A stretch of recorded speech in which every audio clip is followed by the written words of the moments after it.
This is The Joe Gaither Show on BamaCentral.com.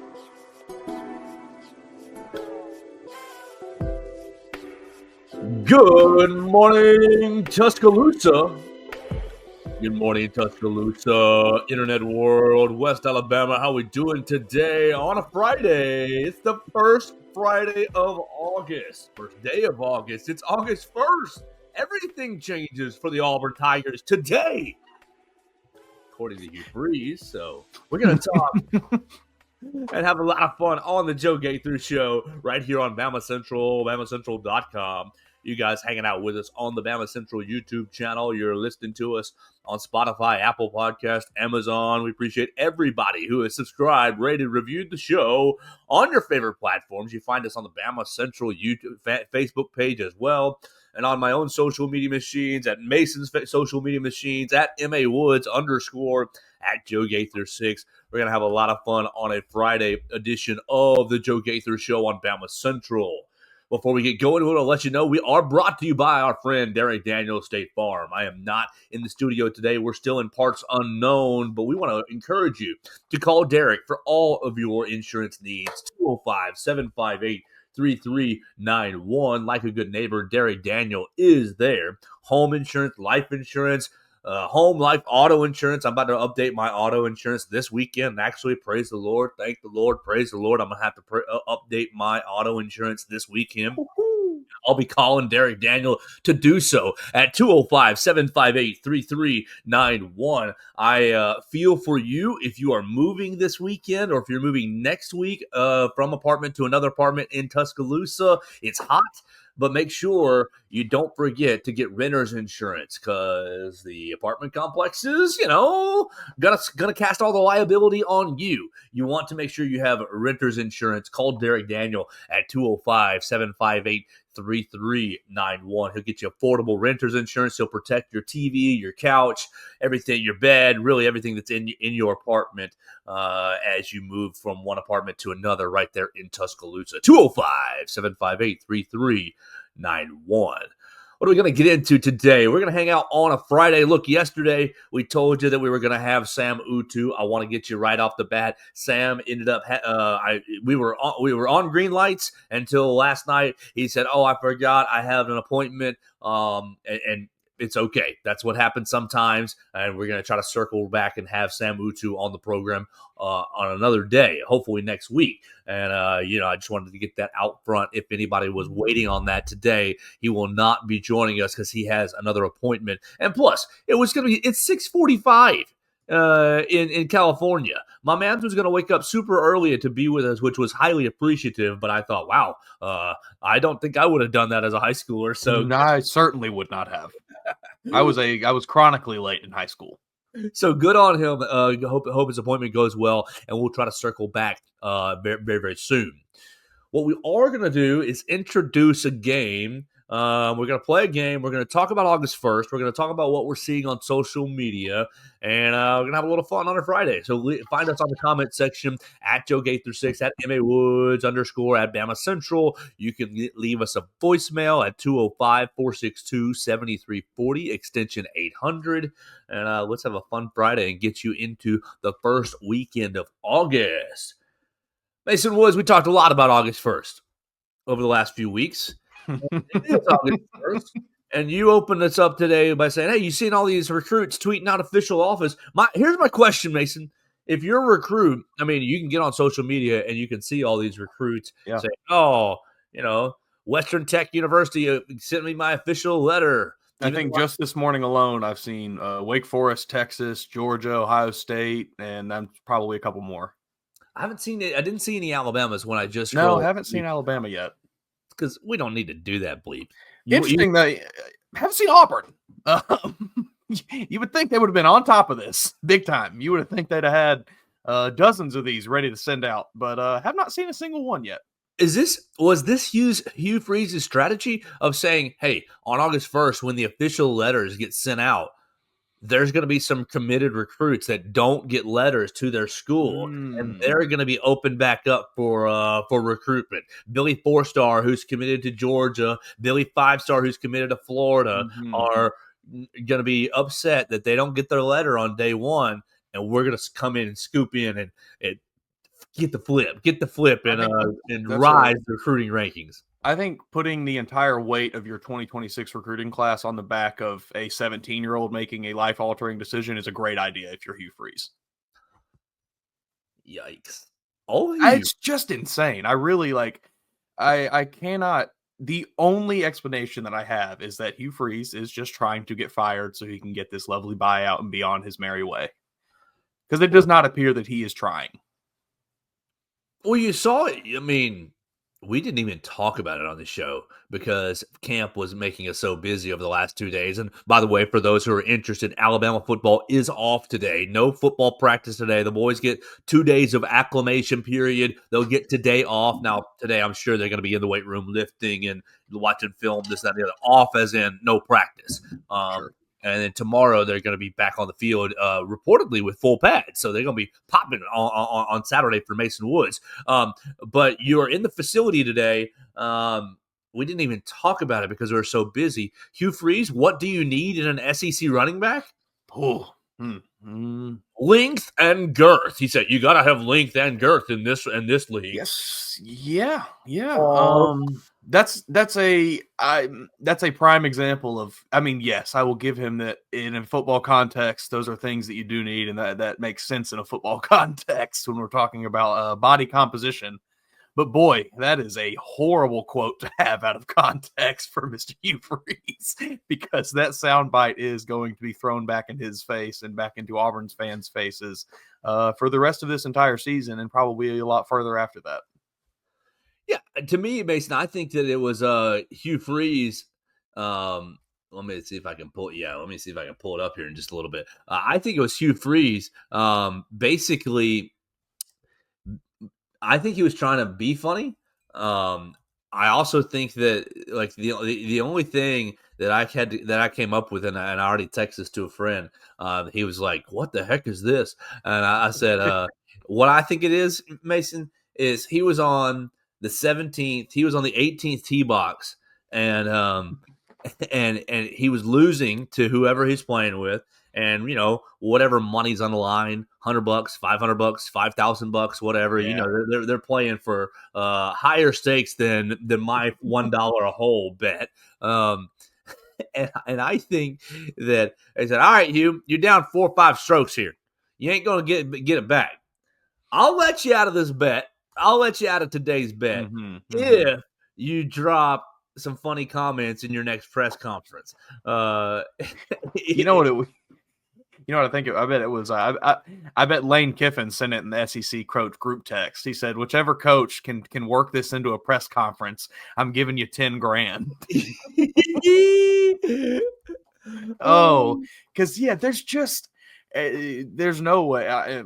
Look, we've made fun of Hugh Freeze on this program a lot. I think for pretty decent reasons. He's given us a fair amount of material over the last year and change, but there's just no way that he lacks that much self-awareness to not know what he was saying. He knew that was going to get clipped and that was going to be a funny soundbite for people to take out. He had to have known what he was saying. You need length and girth in this league. It's length and girth in this league. You couldn't have said you need strength and speed. I don't know. Oh man, length and girth in this league. I think you need to put that on a t-shirt now. Length and girth. But I don't know what graphic. Would it just be an Auburn running back? I think it's got to be Hugh's face. Oh man, he had a lot of funny ones the other day. He really had over the last several months, really this whole summer. He's just been. He gets up to that podium, and it's just like, I don't care, man. Whatever. I'm just gonna get up here and talk for a little bit. To your point on trying to get fired, he had basically revealed that he's got prostate cancer going on. And his wife, my wife, is trying is making me do all these holistic remedies, healthy remedies, and trying to I can't imagine that's enjoyable. No, and to your point, is he just trying to get fired this year so he can go get recovered from cancer. And look, I don't wish that on anyone. Absolutely. Rivalry aside, that's not cool. That's not fun. That's not funny. There's nothing funny about that at all. But I'm just trying to piece all the puzzle pieces together, and I don't know what's going on in Auburn, but with today being August 1st, I figured we needed to lead the show off. And by the way, you can hit me up for t-shirts. I'll be making more this week when I return to Tuscaloosa. I've got a list of about 5 or 6 people that have reached out to me, and so I will be making those and getting those sent out. So if you want one of these August 1st t-shirts, you're welcome to hit us up in the DMs. I almost hope that he ends up having a 9-win season. I pull for people, Mason. I pull for people to get it right, especially as a perennial screw up. I pull for people to figure it out and get things back on track. And so I'll just admit to you, if Auburn starts winning, obviously I'm hoping that Alabama wins that Iron Bowl. But if Auburn starts winning, it'll be good for the league. It'll be good for Hugh. It'll be good for that rivalry. And I think it'll be, and I will enjoy someone who has been the forward face of the jokes. Hey, myself included. We've been joking on you for the last 6 weeks, Hugh Freeze, for sure.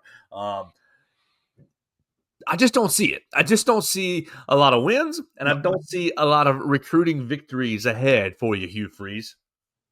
No, I'm right there with you. Girth in this league.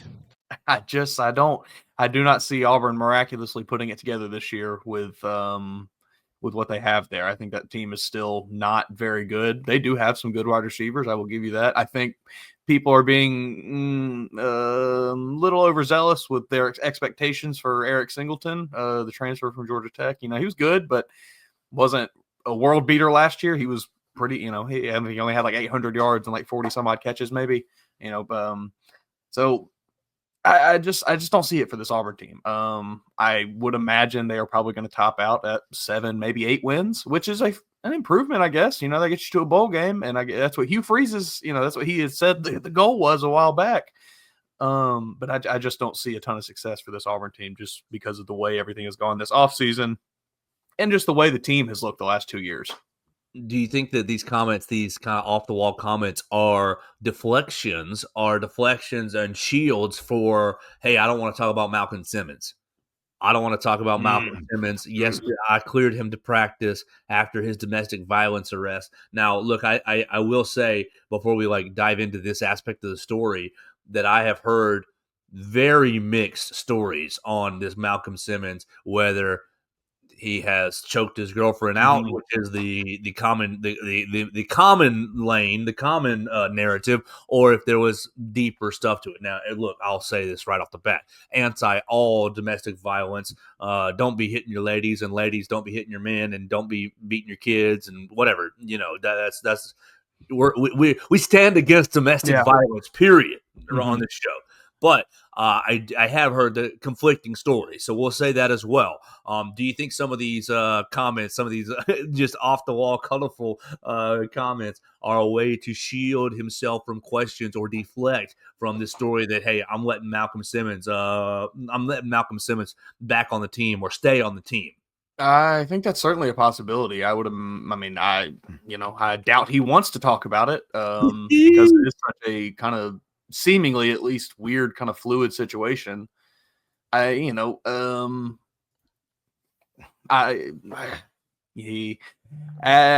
information available to us right now is that the man was charged with domestic violence involving strangulation. So that's what I'm going to roll with until I am told otherwise.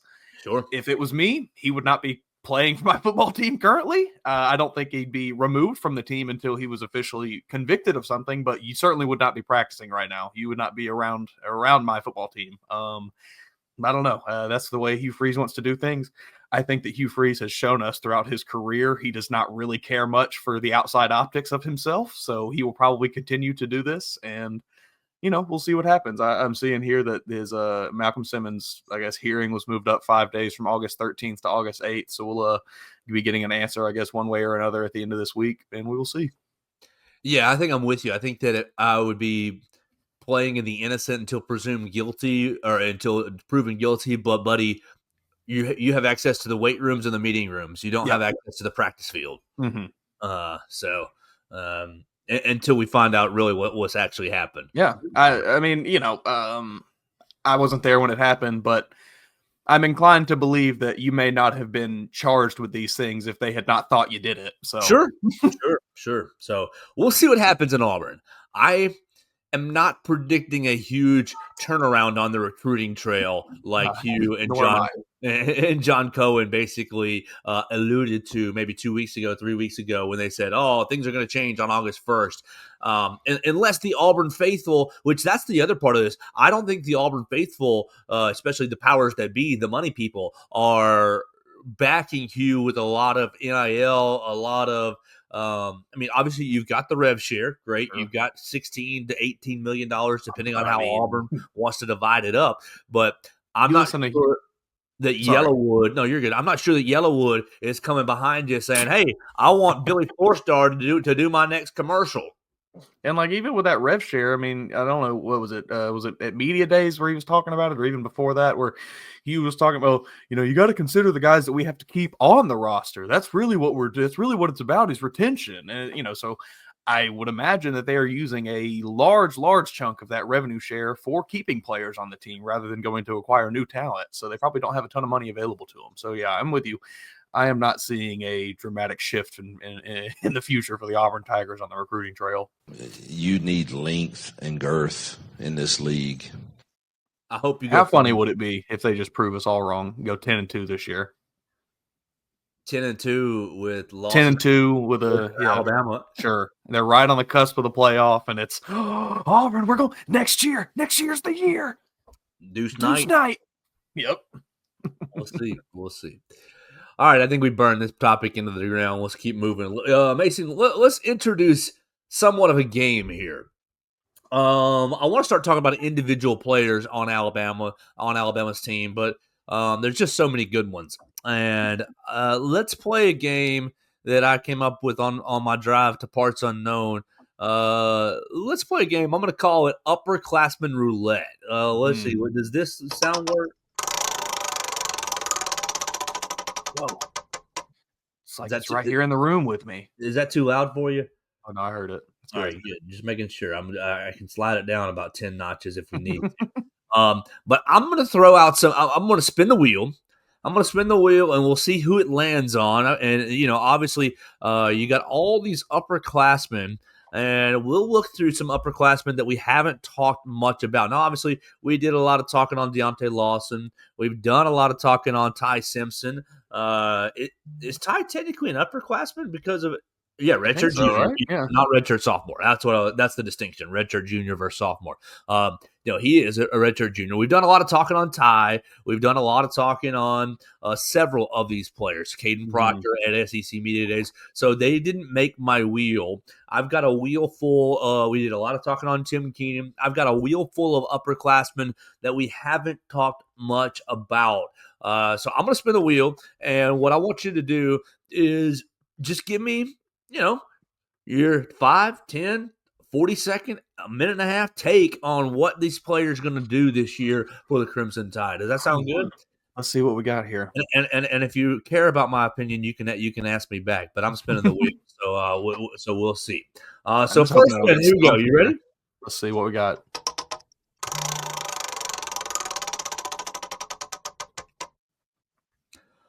First spin lands on Keon Sabb, safety for the Crimson Tide. Hurt last year in the Tennessee game. He left it all on the field.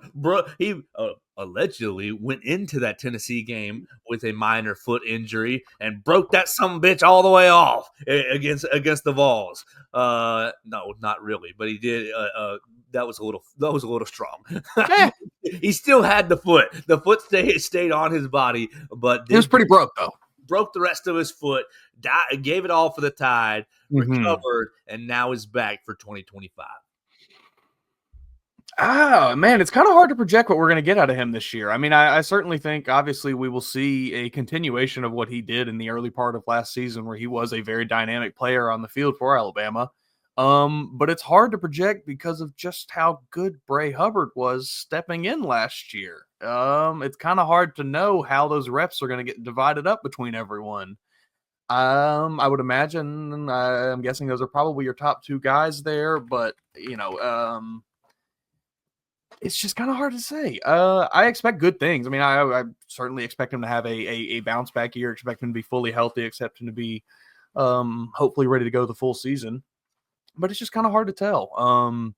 I really like what we saw out of him last year. Let's see. What was his exact? What's that stat line from last season?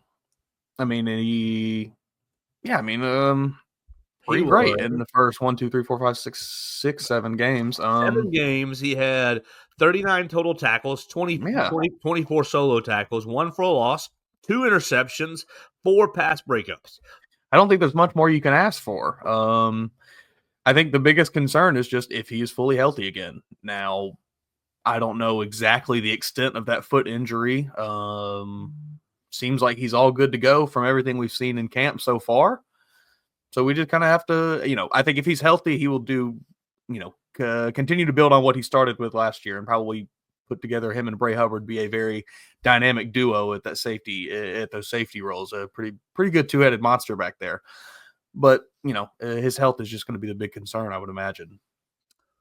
We talked a lot about Deontay Lawson's health, and we beat that horse into the ground by now. I am not as concerned as I am about Sab as I am with Lawson, but it is a concern.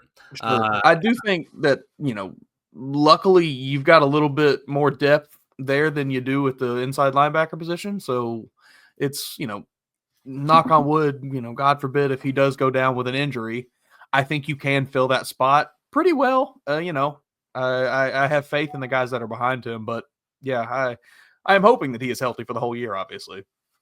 Yeah, that's where I'm at with him, is that if he's healthy, if he's back to where he was last year, I think he'll be better because if he's healthy, because here's the difference to me. I think Malachi Moore got with it towards the end of the year, the back half of the year. But I think Malachi, I don't want to say was going rogue in the first 6 weeks, because that's too far. But I think Malachi felt a lot of pressure to make plays, and I wonder about the discipline on the back end as far as both guys being in the right spots, covering the right guys, or is somebody jumping routes? Is somebody, filling the wrong gaps or filling gaps because they don't trust what's happening up front? I mean, it's both. It's a symbiotic relationship. Yeah, I mean, it's a bit tough, I imagine, especially if you're Malachi Moore coming from the situation like where he's been in one system for so long. Exactly. In comes this brand new system, and I'm sure that it was a little tough to trust it at first, especially because, hey, man, this guy's from South Alabama. I don't know, whatever. There was reason for him specifically to maybe have a little bit of an issue trusting it at first. But like you said, he did. I think we saw it get with it a little bit towards the back half of the year. And I would imagine Keon Sabb has been with it this whole time. Right. And when you're playing safety, you gotta, trust your duo here. Mm-hmm. And if one guy is jumping out of position in the effort to make plays, not to be a jackass, but to make plays, then the other safety is like, oh, what do I got to do? How do I got to fill and cover? And I just think the trust factor on the back end of the unit is going to be a lot higher. And so if Keon's healthy, I think he's going to have a better year. Maybe won't be making as many plays on the football as he did in those first couple of weeks. And man, he did make a lot of plays on the football. He was ball hawk. Yeah, but I think that he's going to fit into the system better and be that kind of back end plug. Like, everything else is here. Oh, and there's my obvious gap that I'm plugging in. Yeah, I mean, it reminds me of the basketball kind of defensive fitting drill where you're moving the ball around, you're swinging it around, and you just fill it. Everybody moves up, you got to fill that space. One guy steps up, you got to fill his spot, and I think. Kind of like you said, Malachi Moore, maybe for the first half of last year, struggled a little bit to understand that role of, okay, this guy moves, I need to fill that here rather than go kind of do my own thing. But hopefully with another year of this defense, everybody feels a little more comfortable doing that.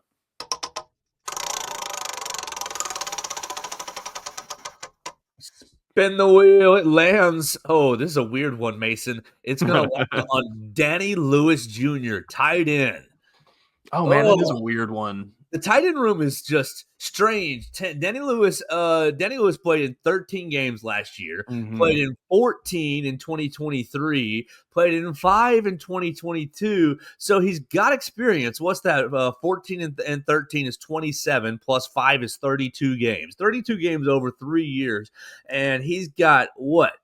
One reception? One catch. One reception for 5 yards. And a 14-yard kickoff return. Yeah, Excuse me. It's just very strange because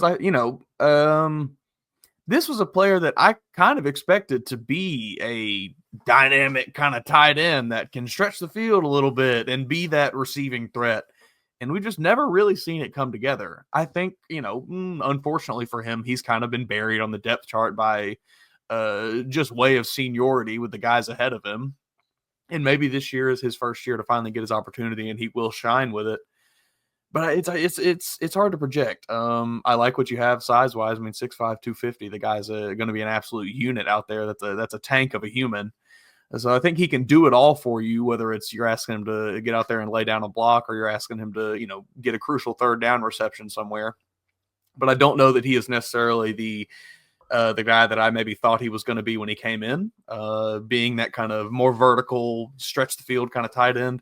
I think you may be getting that elsewhere. I think Danny Lewis will probably just kind of fall into the same role that we've seen the last couple tight ends fall into, of just, a good solid guy, but not really going to be a game changer one way or the other. Didn't he go in the transfer portal in December for like 3 days? I think he did. See. I'm pretty sure he went to the transfer portal for like a day and a half. That's what it looks like. And then came back. And so that tells me a mixture of two different things, Mason. Yeah. Because you nailed it, that he's got the prototypical size, and he was always supposed to be a quality player, a quality receiver, the next kind of Irv Smith type. That's always what I kind of envisioned him as, a more athletic, leaning towards the receiver end of the tight end spectrum. Right. But he just hasn't got that chance, or he hasn't broken out. And obviously, you needed the blocking and the ability from C.J. Dupree and Robbie Oots last year. But he goes in the portal and comes back, tells me that the coaching staff is like, no, we've got a role for you. We have a place for you. Well, my man gets hurt in the spring, or is still hurt from the fall, one or the other. I'm not exactly sure, but didn't participate in the spring.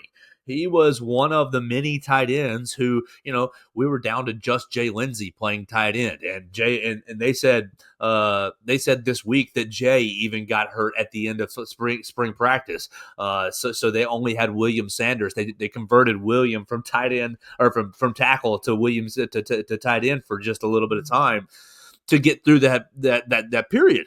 Well, they're all healthy now. It's Cuevas, it's Danny Lewis, you got Caleb Edwards, you got Samarco, you got Brody Dalton, all right there. You got your man Marshall Pritchett.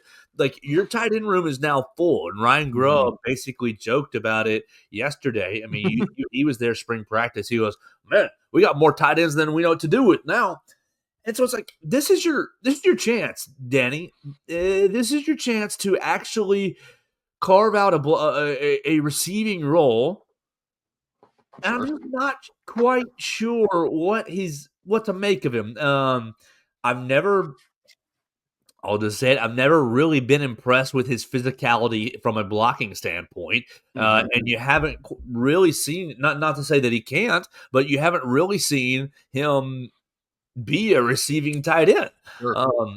And so, like, you look at the rest of the receiving options, you've got a bed, like the wide receiver room is bleeping gold. It's just dripping with talent. 1 through 7 or so, 1 through 5, 6, 7 is just dripping with talent. And so it's like, what are you really going to ask these tight ends to do? Is it just going to be can you stand 4 yards over the ball and look at Ty Simpson going, hey, the check down machine, maybe. You get pretty rich doing that. Yes, you could. So I'm not really sure what to expect out of Danny Lewis, but But I'll just say it that I don't have a whole lot of I don't have any expectation for him to be a large contributor. And if he is a contributor on the offense, I'll be like, didn't see that. I think that's kind of where I'm at. I'm expecting Cuevas to be your leader tight end, your main, kind of impact guy at the tight end position. But if, like you said, there's a reason that they got Danny Lewis to come back. They obviously whether it was some sort of NIL thing, whether it was, hey, we have this specific role for you, or we know exactly what we want to do with you this year now that there's an opening, or whatever it was, hopefully he gets his opportunities when they have them for him. I just don't know exactly how many there's going to be. All right, let's keep going. I mean, he going. does kind of, looking at the room though, it's really him and Caleb Edwards as your two supposed receiving tight ends. A lot of these other guys are really kind of, I mean, Cuevas is a decent receiver, but, Brody Dalton's a blocker. Jackson Marco's a blocker. Marshall Pritchett is more a blocker than a receiver. Don't know a ton about Peter Knudsen. Don't think he's going to be super involved. But, I mean, it's so if they are looking to have a receiving tight end that is going to be kind of streaking down the field in certain situations, like Danny Lewis kind of has to be your option this year. And this is the best opportunity he has to take that role. So, maybe that's the role he ends up taking, where, specialty packages, and we're sitting here and he's only got 15, 20 catches at the end of the year, but almost all of them have been for 15 or 20 yards. Yeah, so we'll see what Danny Lewis can do. I just don't really have, he could be a 25 receptions for 275 yards and 4 touchdowns, but I just don't see what did Cuevas actually have last year? Josh Cuevas stats. What did he actually have? Because I just made that up. Cuevas had 16 receptions for 218 yards and 1 touchdown. And I don't see the tight ends getting much more involved. Yeah, he could have 20 receptions for 230 yards and 2 touchdowns, but I'm not sure that I'd really be banking on it. Mm-hmm. All right, let's spin this wheel and see who we land on.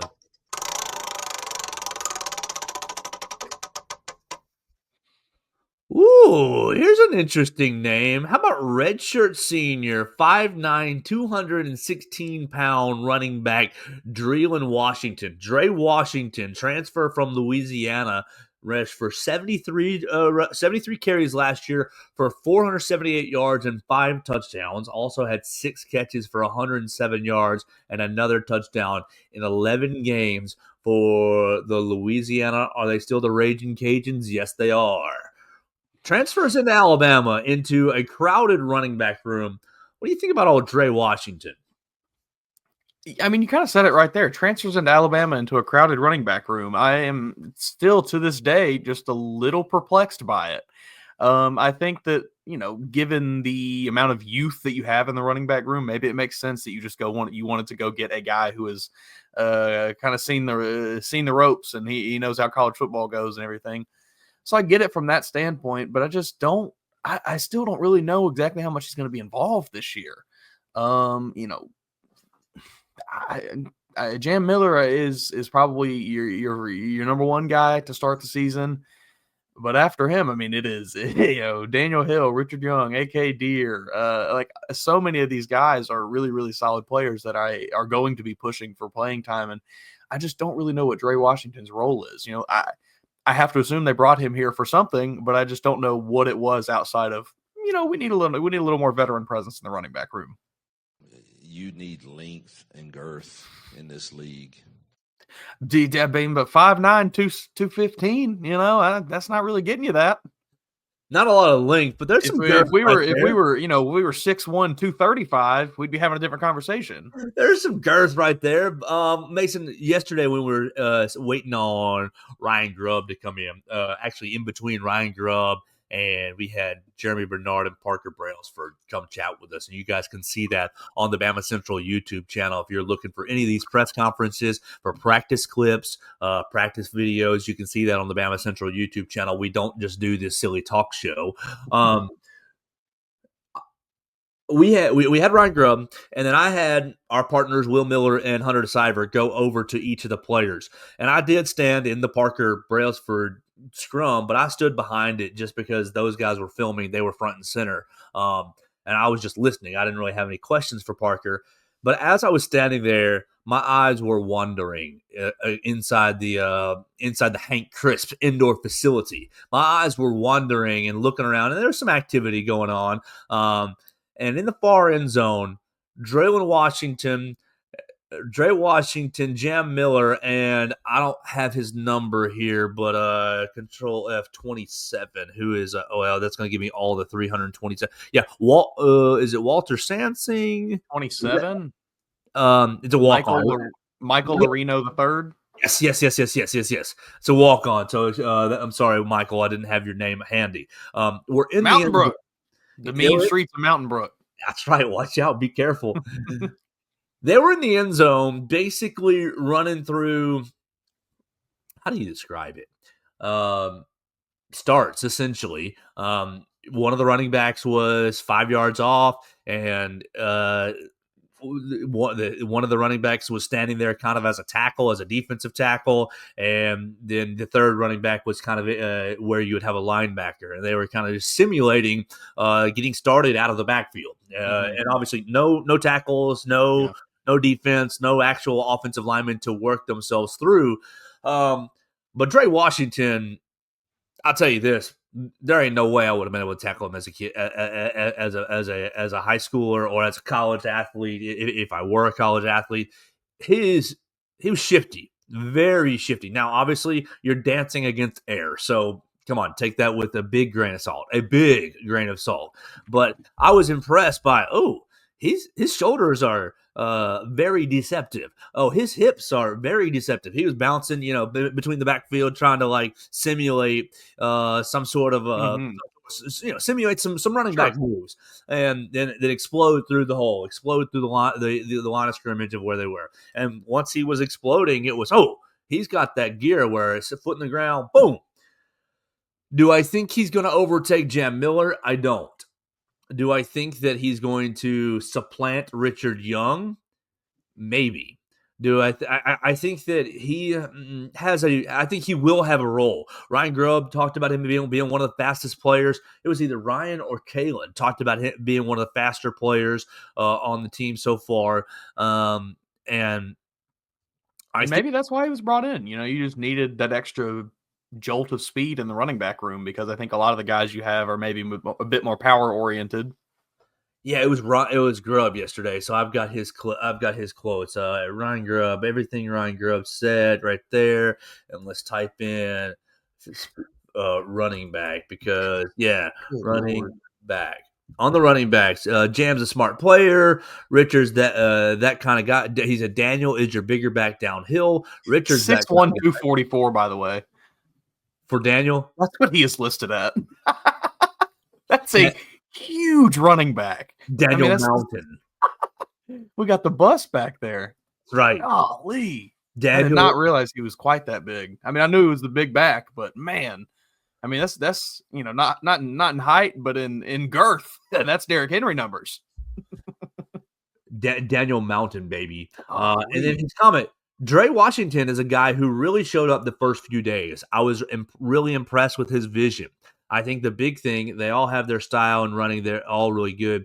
I think here's your kicker quote. I think the pass protection, the consistency, and understanding their rules and things like that. I think everybody's playing catch up to Jam. But I think there's hope. Really, there's hope really for Dre Washington to be that change of pace, speed back out of the backfield, catches some screens, and really look, you need it. A lot of running backs. They said, they said that all these running backs were dinged up at different points last year. I think that. I don't want to shout out a bad number here. 2024 Alabama stats. Let's look at the rushing numbers from last year. Now the rushing numbers are so damn skewed because of Jalen Milroe. Mm-hmm. You couldn't really have we've talked about it a lot. You did not have a traditional run game last year. No, yeah, they're so skewed. Richard Young only took 27 carries last year, man. That's nuts. As the third running back, I mean, 27 carries. So I do like Dre Washington, and I think that he will carve a role on this offense. He's not going to be the featured back. I don't think that. But I do think your third and sevens, either if you're passing the football and you need him to leak out of the backfield, there you go. If you need your running back to pass protect, you're probably leaving Jam Miller in. That might be a little bit of a tell that we look for early in the season, Mason. What Alabama's doing on third and long, or if they're leaving Jam in and the running back's blocking, or if they're putting Dre Washington in and he's going out on a route. I think he has potential to have a moderate role on the offense. Yeah. Look at what looking at what he did at Louisiana. Like, he averaged over 5 yards a carry every in the 3 seasons he played. He wasn't the feature guy there ever at all. He only had 350, 500 yards, 470 yards, but again, he averaged over 5 yards a carry. So there's something there, and I think this coaching staff saw it a little bit. All right, let's spin this wheel 2 more times, because this has been a fun game. We're playing Upperclassmen Roulette as the Alabama football team is taking an off day from fall camp. We'll be back with fall camp coverage on Monday. Mason Woods and Theo Fernandez are both going out to camp Saturday and Sunday, and so it's going to be a big, big weekend of Alabama football news. We'll keep going here with 2 more spins.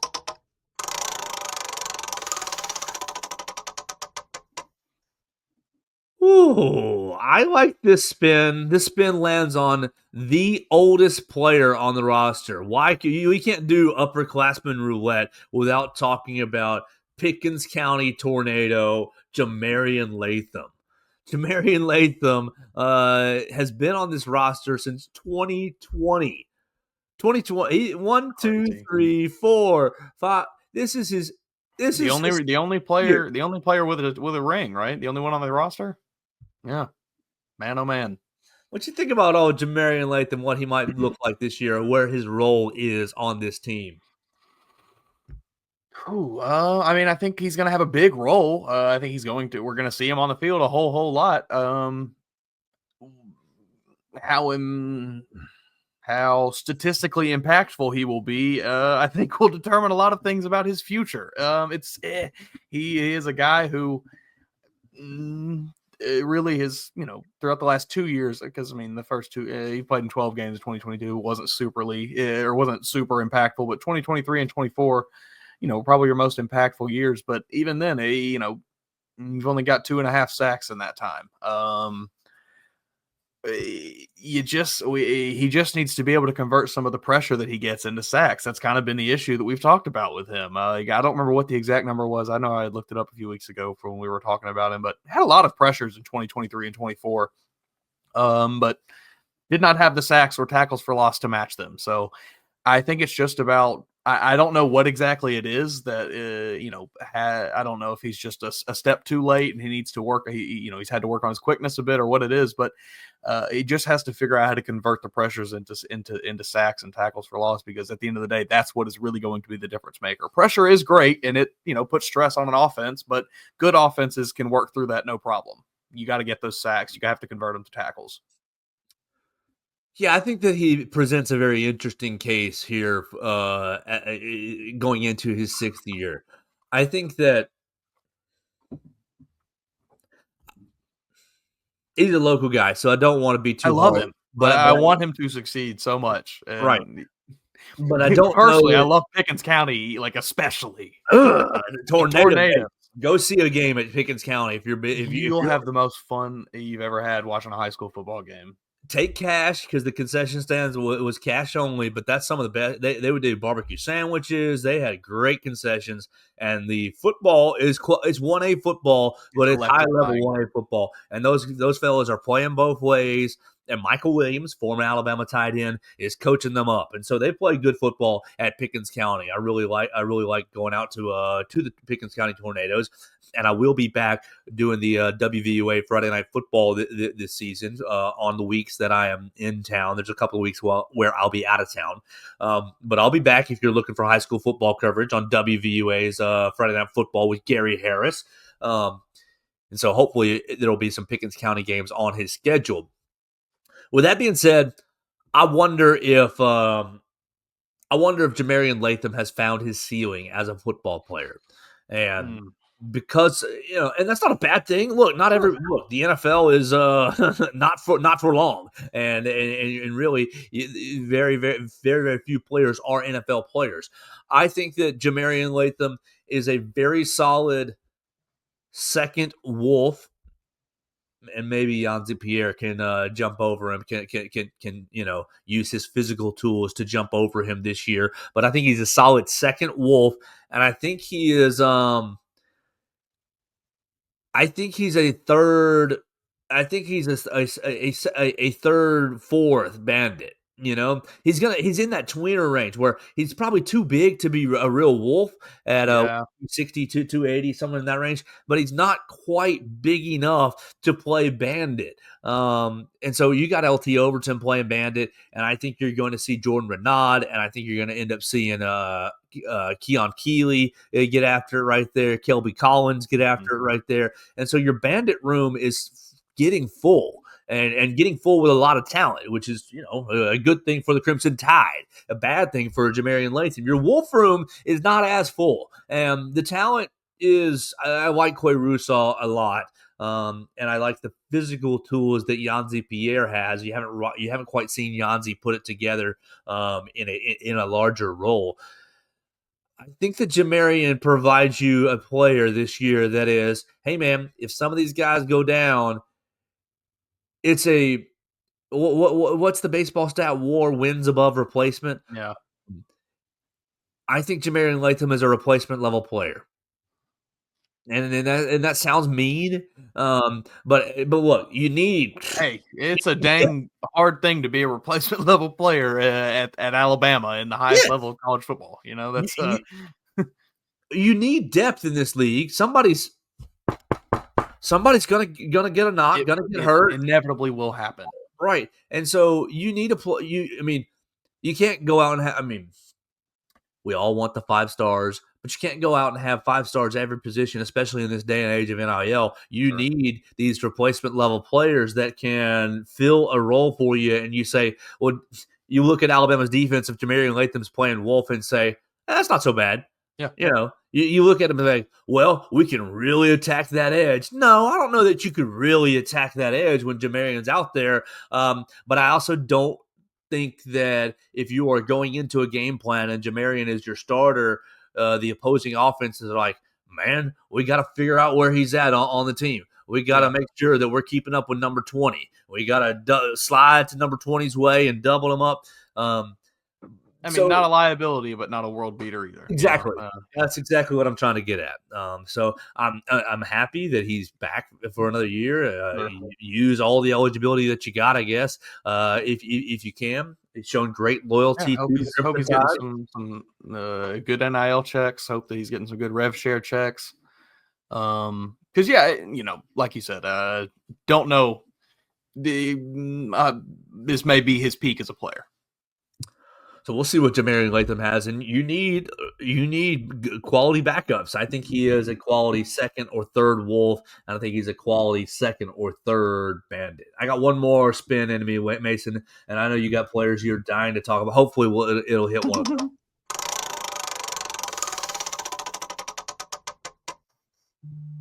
Oh, yes, Mason Woods. Why don't we use the last spin and talk about Damani Jackson? Love that. Oh, man, this is, in my opinion, the best cornerback in the nation. I think he has proven to be that in the time at Alabama. I don't have the exact, detailed statistics in front of me, but you can go find them on PFF and, say what you will about PFF, but I think they do a decent job of tracking stats that a lot of people don't. And as far as like coverage statistics go, that guy is locked down. Put him on an island, he's locking anybody up. He doesn't necessarily have the stats to match because people are scared to throw at him. It's kind of this is the issue that really good cornerbacks have a lot of times is, nobody really notices them because nobody wants to throw at them. So they're not making the flashy plays, but he is that kind of guy. He is that kind of lockdown cornerback. I think he will solidify himself by the end of the season as one of the top cornerbacks in the nation. And probably be a highly touted draft pick, I would imagine. I'm expecting very big things from Damani this year. I was super high on him coming in from USC. I thought he was fantastic last year. I expect him to take an even bigger step this season. Yeah, I've been surprised that Damani has not been. I mean, no love for him nationally. Right. You look at the third team defensive backs, all SEC defensive backs, and he's not even there. You got Keon and Bray Hubbard there, and I see this right now, and as I'm re-looking it up, you see Boo Carter from Tennessee, and Boo Carter. Have they given him his helmet yet? I saw that he was practicing, but he was the only player that didn't have a helmet on.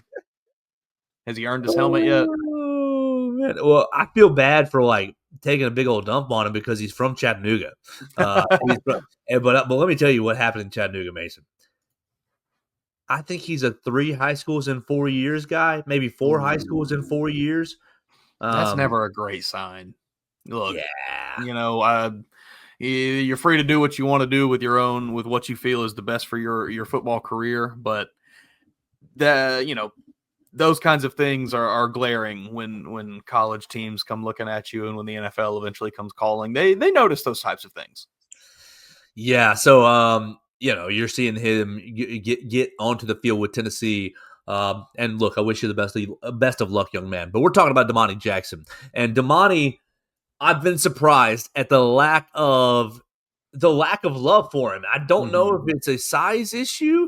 6'1", 200 pounds, 190, whatever you want to say. You're right there in the cornerback, right there in all the ranges for a cornerback.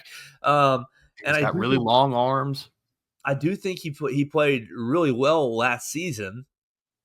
I've just been surprised that he hasn't gotten as much love. And I'm with you. I think that the season that he will have is good enough. It will be good enough to make him a first 2-round draft pick. I don't know if he's going to get up into that first round because there's only 32 picks, but I do think, and I think there's going to be a lot of dang quarterbacks taken in that first round. Quarterbacks, not cornerbacks. But I think Damani is a really, really underrated piece of this Alabama defense. And so I'm really excited to see what he does this year. I'm hopeful that, hey man, you're there on Saturday. They might throw you guys Damani. They really might. And you should go right up to him. He has been a little bit of a tough interview in those in those scrums, but not in like a screw the media type way, but in a you better ask him a good question, or he'll be like, well, I didn't cover that guy last year. Yeah, things like that. Damani, what's it like going up against this team that Alabama faced last year? Well, I wasn't here last year, so I don't know. That kind of thing. Not that he's mean or rude, but it's just it's pretty straightforward. And I think he's all about ball.